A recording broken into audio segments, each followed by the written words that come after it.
ने सोने की दरामद और बरामद पर आयद पाबंदी खत्म कर दी। नोटिफिकेशन के मुताबिक सोने की आलमी तिजारत से मुतालिक मुअत्तलशुदा SRO बहाल कर दिया गया।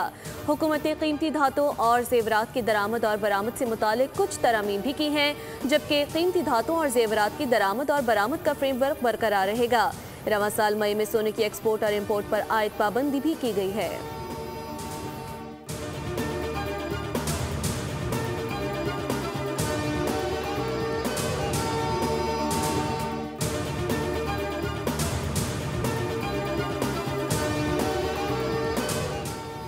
IMF ने आइंदा बजट से मुतालिक अहम तब्दीलियों की तजवीज़ दे दी। टैक्स पॉलिसी, बजट साजी और पब्लिक फाइनेंस मैनेजमेंट में तब्दीली पर इत्तेफाक हो गया।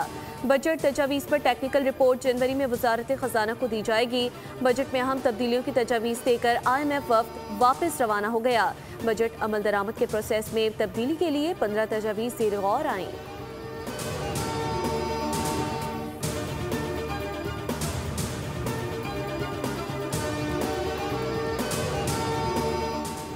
दुनिया में 8 अमन मुआहिदे कराए और उन मुआहिदों में पाकिस्तान और भारत के दरमियान जंग का खात्मा भी शामिल था। आज मशरिक़ वस्ता में उनकी कोशिशों की वजह से अमन कायम हुआ। अमरीकी सदर डोनाल्ड ट्रंप और न्यूयॉर्क के नौमुंतखब मेयर ज़ोहरान ममदानी के दरमियान मुलाकात में गुफ्तगू, मुश्तरका उमूर पर तबादला ख्याल किया गया। सदर ट्रंप ने कहा, ज़ोहरान ममदानी न्यूयॉर्क के मामलात जितने बेहतर अंदाज में चलाएंगे मैं उतना ही खुश हूँगा। मेरे हामियों ने भी उन्हें वोट दिया। हम दोनों का मकसद जंगों का खात्मा है। उम्मीद है नौमुंतखब मेयर अच्छा काम करके कुछ क़दामत पसंदों को हैरान कर देंगे। ज़ोहरान ममदानी ने कहा, सहूनी फ़ौज फ़लस्तीनियों की नस्ल कुशी और हमारी हुकूमत उससे पैसा दे रही है। न्यूयॉर्क के अवाम चाहते हैं उनके टैक्स का पैसा तनाज़ात के बजाय बुनियादी ज़रूरियात पर खर्च हो।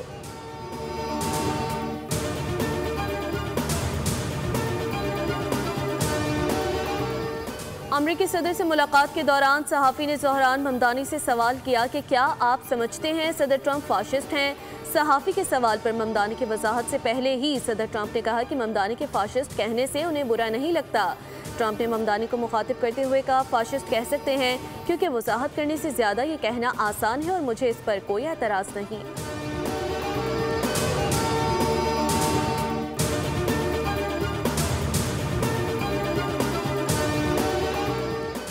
फ्रांसीसी कमांडर ने भी पाकिस्तान के साथ जंग में भारतीय शिकस्त की तस्दीक कर दिया, एतराफ़ किया। पाकिस्तानी फ़ज़ाइया ने सूरत हाल को इंतहाई मुनासिब और मौसर अंदाज में संभाला। 6 और 7 मई को होने वाली उस जंग को दुनिया भर की अफवाज ने बारीक बीनी से मॉनिटर किया, क्योंकि ये जदीद तैयारों, तरबियत याफ्ता पायलट्स और एयर डिफेंस सिस्टम की हकीकी जाँच का गैर मामूली मौका था। कमांडर कैप्टन योक लूने ने कहा कि खराबी राफेल तैयारे में नहीं थी बल्कि उसे उड़ाने वाले भारतीय पायलट्स में थी। कैप्टन लूने से सवाल किया गया कि जंग के दौरान राफेल का रडार सिस्टम क्यों फेल हुआ। कैप्टन लूने ने जवाब दिया कि मसला मशीन में नहीं, उसे इस्तेमाल करने में था। इस नाकामी की वजह से चीनी जेट एजेंसी की तकनीकी बरतरी नहीं बल्कि पाकिस्तान की बेहतर जंगी हिकमत अमली और सूरत हाल को संभालने की इस्तेदाद थी।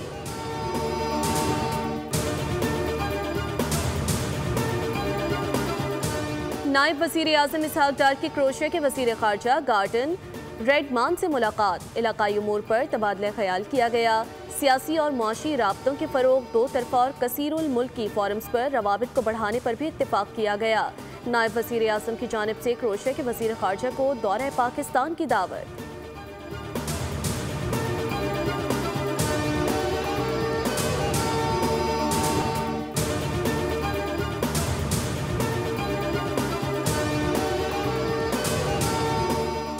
ज़िमनी इलेक्शन मुहिम के दौरान ज़ाब्ते अखलाक के खिलाफ वर्जी, इलेक्शन कमीशन ने वज़ीर मुमलिकत बराए दाखिला तलाल चौधरी के खिलाफ केस समाअत के लिए 24 नवंबर को शेड्यूल कर दिया, जबकि वज़ीर आला खैबर पख्तूनख्वा के खिलाफ केस की समाअत 25 नवंबर को होगी।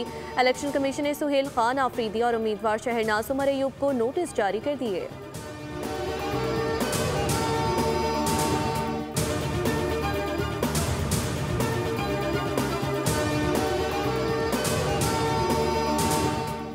और सियासी अखलाकियात का मयार मुकर्रर करना चाहिए, इल्ज़ाम लगाया है तो साबित भी करें।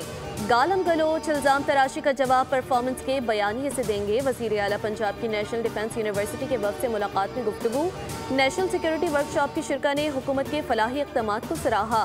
मरियम नवाज ने कहा, पंजाब में बहुत कुछ कर चुके हैं और बहुत कुछ होने जा रहा है।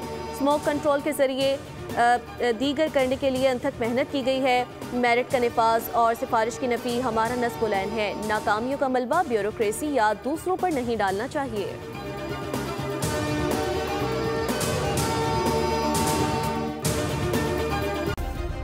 सब्सक्राइब करें और बेल दबाएं ताकि कोई खबर रह न जाए।